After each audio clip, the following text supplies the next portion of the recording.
تو پھر کیوں نہ ہم کچھ ایسا ضرور کریں کہ جو ہماری موت کے بعد بھی ہمارے فائدے کے لیے دنیا میں موجود ہو، اور انہی میں سے ہی ایک دینی ادارے کی شکل ہے، اس میں ایک لقمے کا اہتمام کیا جانے والا ہے۔ سامعین ذی الوقار، اللہ کا بڑا فضل اور بڑا احسان ہے کہ اللہ رب العزت نے اس زمین پر پھرنے والے ہزاروں لاکھوں قسم کے جانوروں میں سے ہمیں کوئی جانور نہیں بنایا۔ یہ اللہ کا شکر ہوا کہ اللہ نے ہمیں کوئی جانور نہیں بنایا، نہیں تو ہم بھی کسی کے باڑے میں بندھے ہوئے ہوتے۔ یہ اللہ کا ہم پر شکر ہوا کہ اللہ نے ہمیں کوئی جانور حرام بھی نہیں بنایا کہ ہمیں پتھر مار کے لوگ اپنے آپ سے بھگا دیتے۔ یہ اللہ کا ہم پر بڑا احسان اور بڑا فضل ہے اس مالک کا کہ رب نے کسی درندے کی شکل میں بھی ہمیں پیدا نہیں کیا کہ ہم جنگلوں میں رخ کرتے۔ پھر یہ رب کا بڑا احسان ہے ہم پر کہ کوئی اڑنے والا جانور نہیں بنایا کہ جس کو شکار کر کے لوگ کھا جاتے، یا کوئی ایسا جانور نہیں بنایا کہ جس کو لوگ گدھ کہہ کر مار دیتے ہیں، یا کوئی ایسا جانور بھی نہیں بنایا کہ جو جنگلوں میں رینگتے رہتے، یا کوئی ایسا بھی اللہ رب العزت نے ہمیں حیوان نہیں بنایا کہ جو جنگلوں میں رہ کر دوسرے جانوروں کو چیرتے رہتے ہیں۔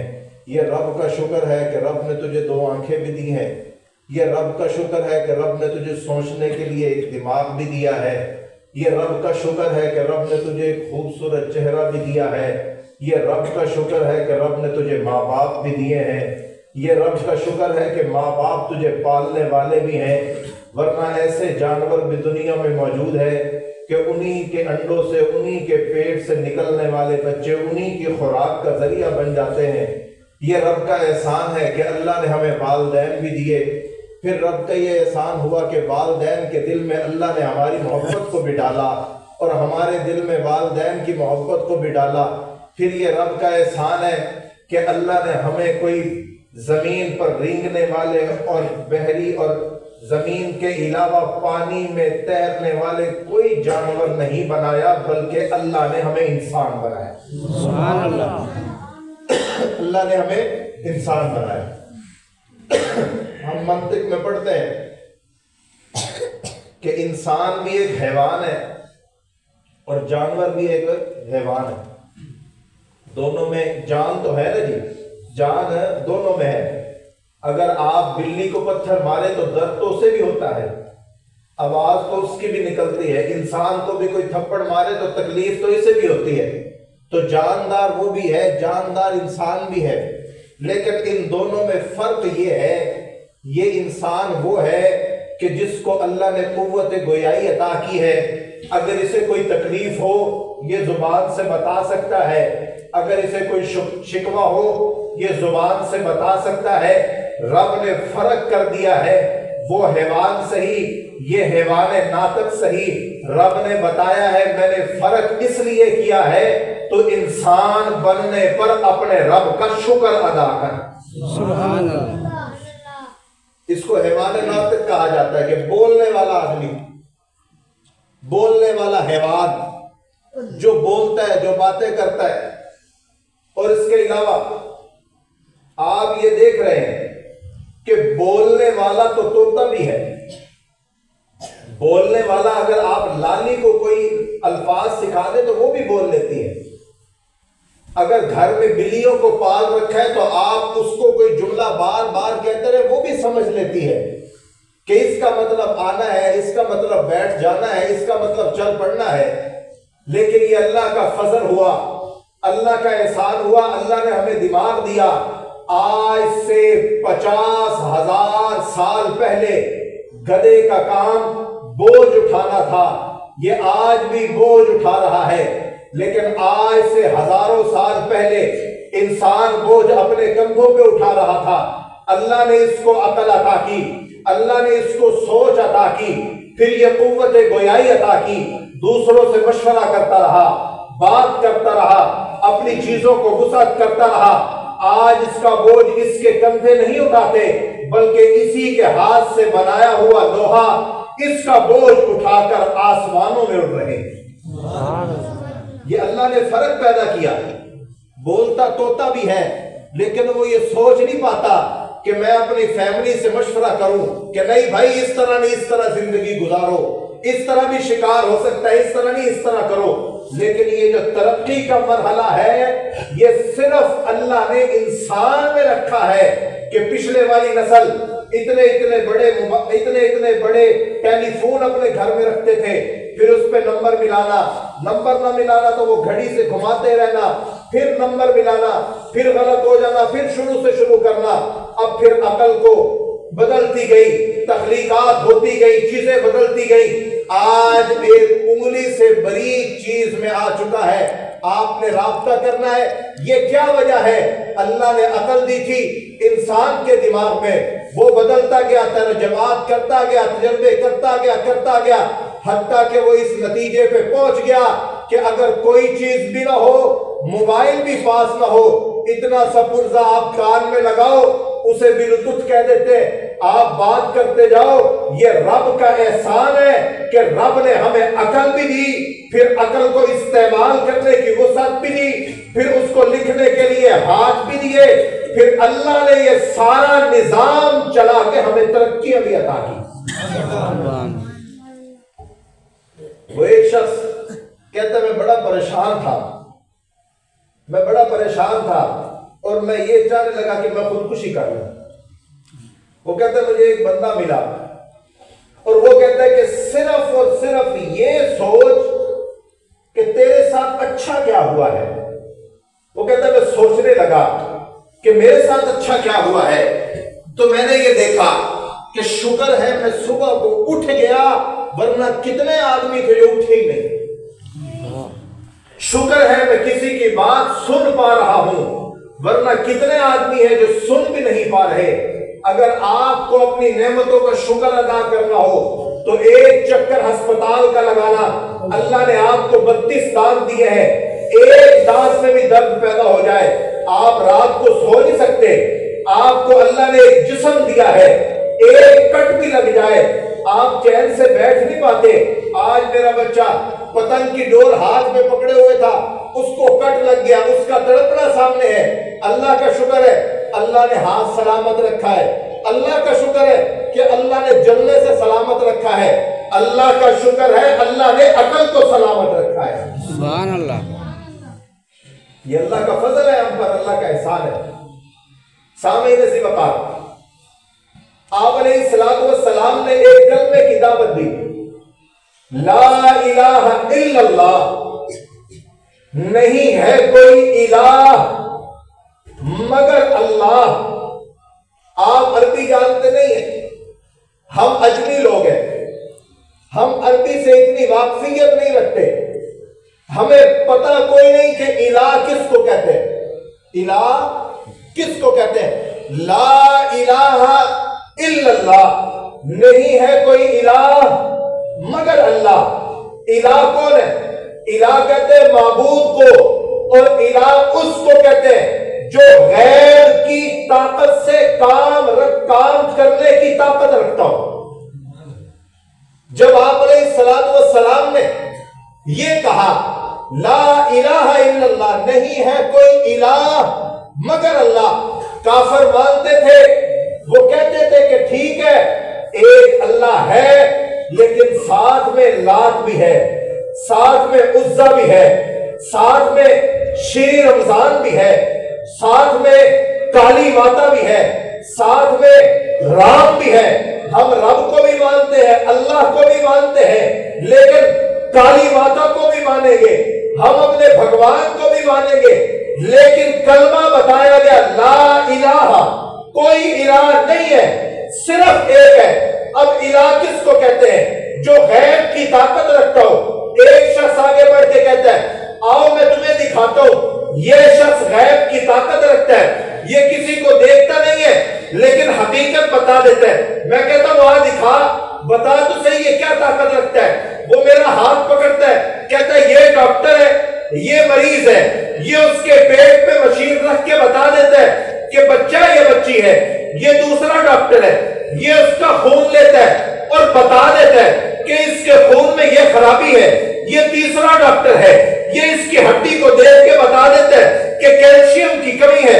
یہ تیسرا ڈاکٹر ہے، یہ دماغ کو دیکھ کے بتا دیتا ہے کہ اس کی شارانیں کھلی ہوئی ہیں۔ یہ چوتھا ڈاکٹر ہے، یہ بتا دیتا ہے کہ اس کی دل کی دھڑکن اس وجہ سے کمزور چل رہی ہے۔ میں نے کہا آپ سمجھے ہی نہیں، غیب اس کو کہتے ہیں جو ما فوق الاسباب ہو، ما تحت الاسباب ہو، جس کو کسی چیز کی ضرورت نہ پڑے وہ تب بھی مدد کرے، وہ صرف رب کی ذات ہے۔ سبحان اللہ، وہ صرف اللہ اکبر، وہ صرف رب کی ذات ہے۔ آپ کے ڈاکٹر کو مشین کی ضرورت پڑی الٹرا ساؤنڈ کرنے کے لیے، اس کو ایک ایل سی ڈی کی ضرورت پڑی، اس کو مشین کی، سافٹ ویئر کی، اس کو ایک ریموٹ کی، اور پیٹ پہ ڈالنے کے لیے جل کی ضرورت پڑی۔ ایک چیز بھی نہ ہو، آپ کا غیب تو بڑھ گیا۔ ایک چیز بھی کم ہو جائے، آپ کے ڈاکٹر کو ضرورت پڑی کہ آپ کے ڈاکٹر نے پہلے اپنی ساری چیزیں پوری کرنی ہے، پوری کرنے کے بعد کٹ لگانا ہے، پھر اس کے بعد وہ کہے گا دھاگا لے کر آؤ، اس سے اس نے سینا ہے، وہ اپنا بلیڈ منگوائے گا، ساری چیزیں پوری کرے گا۔ اگر ایک خون کا بھی ٹیسٹ کرنا ہے، اس کے لیے 18 مشینوں کی ضرورت ہے۔ خون نکالنے کے لیے الگ چیز چاہیے، خون رکھنے کے لیے الگ چیز چاہیے، خون روکنے کے لیے بھی الگ چیز چاہیے۔ پھر جا کے ما تحت الاسباب ہے، یہ اسباب کے تحت ہے۔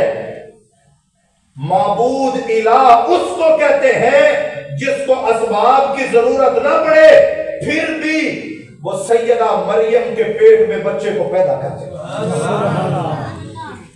جس کو کس کی ضرورت نہ پڑے، پھر بھی وہ آدم کو مٹی سے پیدا کر دے۔ جس کو کسی چیز کی ضرورت نہ پڑے، پھر بھی وہ حوا کو آدم کی پسلی سے پیدا کر دے۔ اس کو معبود کہتے ہیں، اور معبود صرف ایک ذات ہے، وہ ہے اللہ۔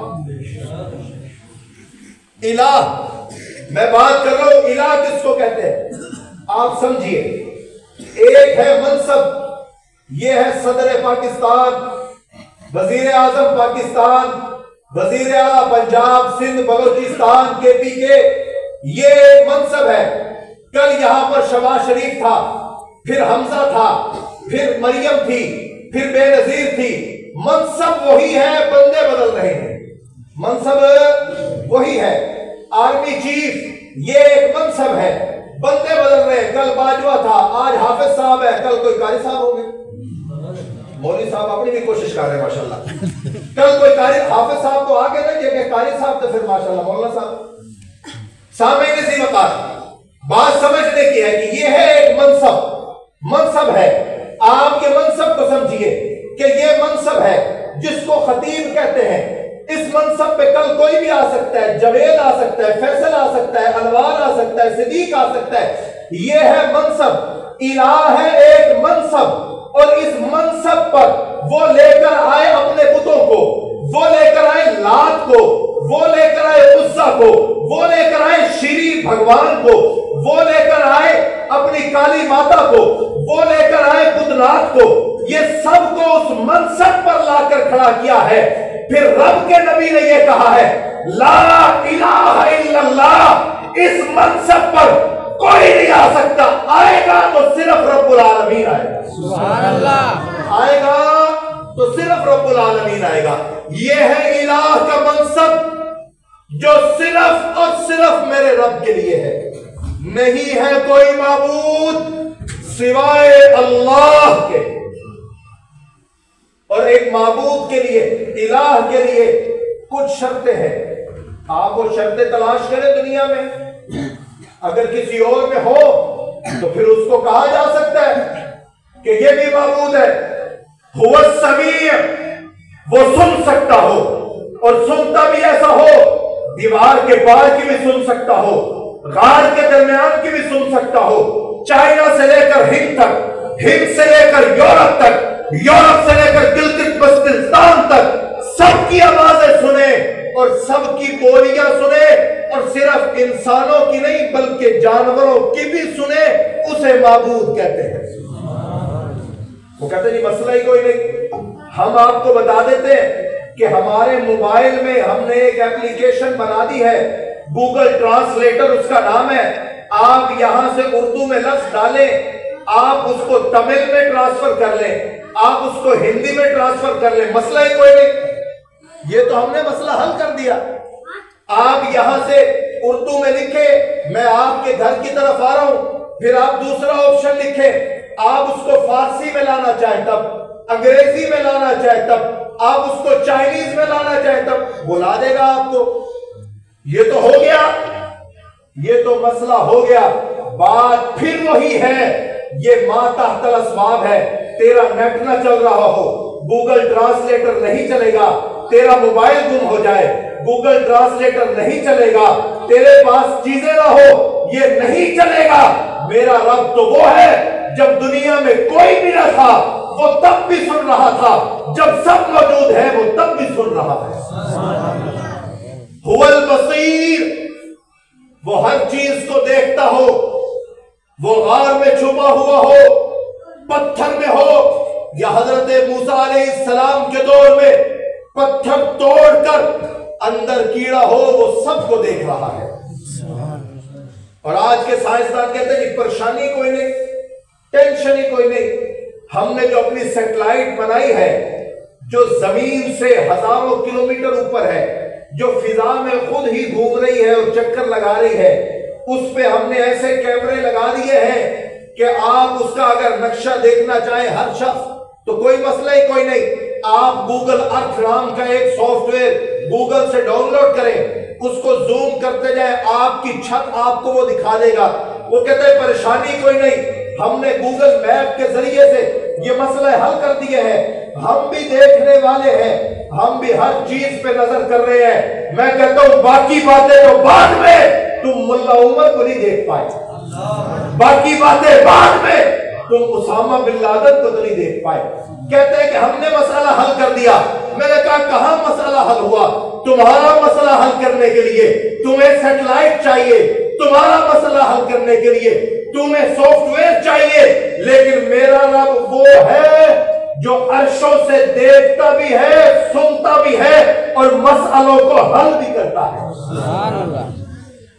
هو القدیر، جو ہر چیز پہ قادر ہو، جو ہر چیز پہ قادر ہو، جو ہر کام کر سکتا ہو، جو کن کہہ کر دنیا بنا بھی سکتا ہو اور کن کہہ کر اس دنیا کو اٹھا بھی سکتا ہو۔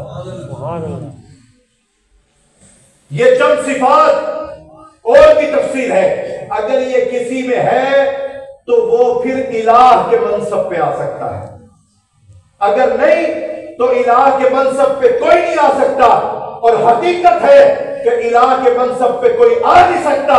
الہ کو عربی سمجھتے تھے، کفار سمجھتے تھے، اسی وجہ سے کہنے لگے اے محمد ہم اللہ کو مانتے ہیں، ہم سمجھتے ہیں اللہ بھی طاقت رکھتا ہے، لیکن یہ نہ کہہ کہ کوئی الہ نہیں۔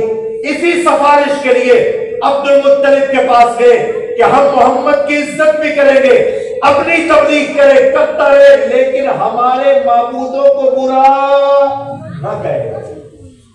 یہ ہے کلمہ لا الہ الا اللہ، نہیں ہے کوئی الہ مگر اللہ، نہیں ہے کوئی الہ مگر اللہ۔